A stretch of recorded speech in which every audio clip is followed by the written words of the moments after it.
Human beings are social creatures.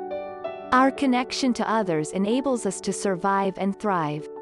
Yet as we age, many of us are alone more often than when we were younger, leaving us vulnerable to social isolation and loneliness, and related health problems such as cognitive decline, depression, and heart disease. Fortunately, there are ways to counteract these negative effects. Loneliness, according to many experts, is not necessarily about being alone. Instead, if you feel alone and isolated, then that is how loneliness plays into your state of mind.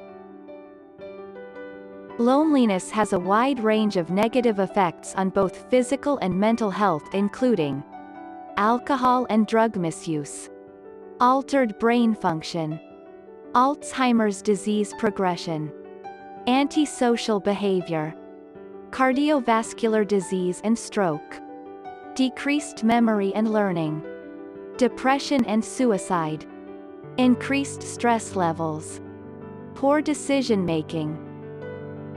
Tips to prevent and overcome loneliness. Consider community service or another activity that you enjoy. Focus on developing quality relationships. Join a group or start your own.